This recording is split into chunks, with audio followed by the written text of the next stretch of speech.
how to go to heaven. Now, most people think if I'm just good, then I'll make it. And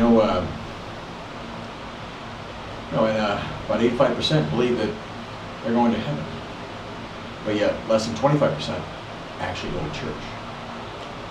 So there's a big divide there. Got 60% that aren't even going to church, but they still think they're going to heaven. Are we supposed to go to church? Absolutely. Hebrews 10:25, and forsake not the assembling of ourselves, as the manner of some is, but exhorting one another, that's encouraging one another.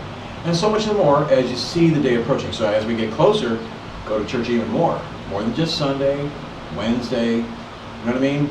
Always be in communion with Him. So how do we go to heaven? First we have to make sure that there's no sin in our lives. But, who's perfect? Nobody. It says, "Oh, wretched man that I am." We're wretched sinners, every one of us.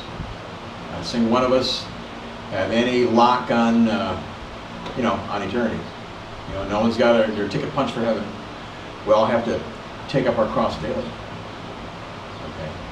Now, most people think, well, I'm a moral person. I never commit a felony. I do good things to people. I open doors for little old ladies, and I give blood, the blood bank.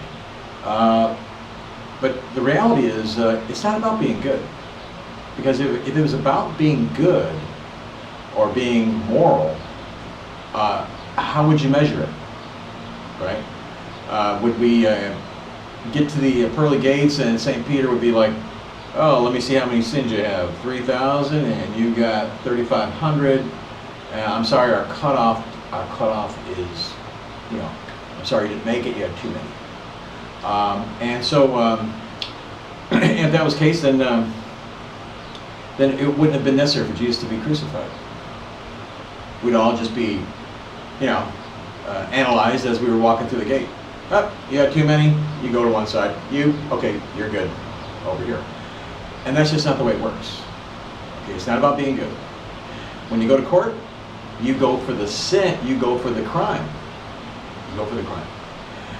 You can't go to the judge, say you get a traffic ticket, you can't go to the judge and go, "Well, hey judge, wait a second, I open doors for little old ladies, and I give blood to the blood bank, and I feed the homeless." "Oh, okay, forget about the traffic ticket, you get a pass." It's not the way it works. You go to court, and you go to court for your infraction, for what you've done wrong. Okay? And that's what you're there for. So there's no dealing. There's no like, I'm going to negotiate with God for a better deal. This isn't the art of the deal. Okay? It's not a negotiations. In fact, there is no negotiations. In fact, all your negotiation, all your dealings occurred while you were still alive. So when your heart beats for the last time, that's it, it's over. And whatever you did up to that point, that's on you. And it stays with you forever. Now if you don't make it, well, not only will you burn forever, but all memory of you is forgotten. All right? So your friends, your family, they will not even remember your existence.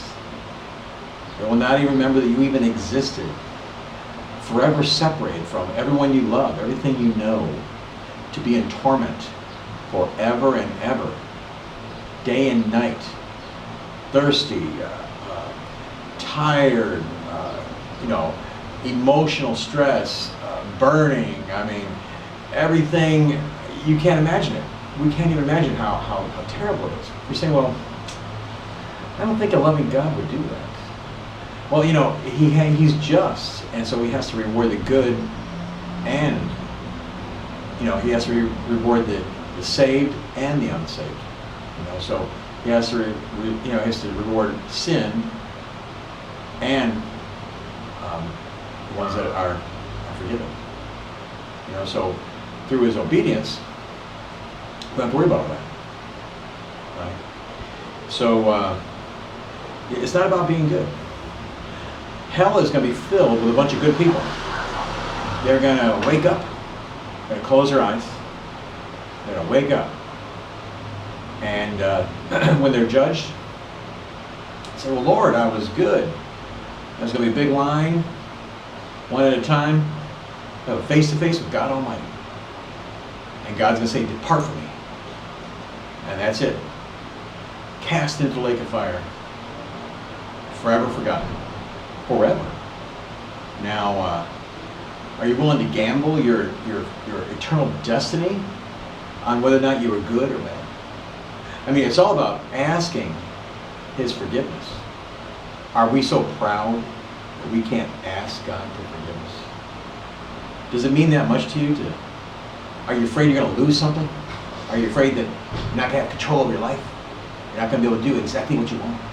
Well, the reality is, when you're moving in His will, when you're doing what He wants, then you get those things, and those things do work out, and life is fulfilling, and you do, have those things that you need. And at the end, you do enter into heaven. The reality is, most people aren't going to go. There's a video on YouTube where a guy said that young man, it's the most scariest video I've ever watched. Scariest video. It's very fearful. And it says, I saw the judgment day. And this man literally saw thousands and thousands of people being cast into hell. And his whole video, he's like that close to tears. And so you can tell, he actually saw this. This was his reality. He actually saw this. God revealed this to him, so it's real. Right? So it's not about being good. It's about being forgiven. Are you forgiven? Now we have no choice of the moment of our death. It could happen.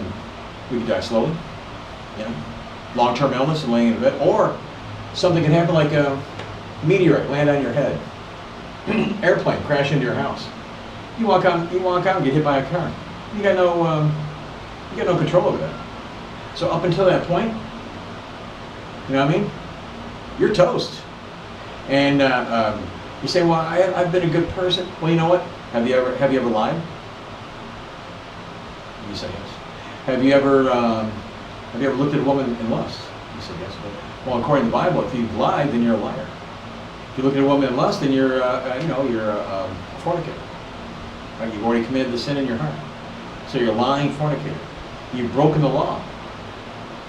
And if that's not forgiven as you cross over, as your heart beats for the last time, that's it. That is it. The die is cast. There is no praying you out of purgatory, okay? You're there, and it's locked in. Because really, you had your whole life to do this. He gives us our whole life to make that choice.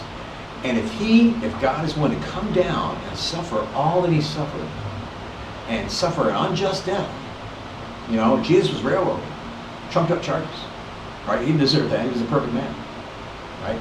But if He's willing to go through all that, just to provide a way for you to get to heaven, and you reject that, He's got no other choice. Well, Lord, I want to ask you forgiveness. I'm a good person. But you know what? It doesn't matter what you think. It only matters what He thinks, because He controls it all. So you have to be forgiven. It's not about being good. It's about being forgiven. Okay? So good, that's a variable term. What is good? What is bad? How do you measure it? It's not something that can be done. So, your sins have to be forgiven. And so I implore you to ask His forgiveness today. Say, Jesus, I know that I've sinned. Please forgive me and come into my heart and live for Him. And through Him, through identifying with His sacrifice, you have the righteousness of Him. So when you cross over, you don't have those sins. You're forgiven, and you're on your way to heaven. That's how you go to heaven. It's not about being good. It's about being forgiven.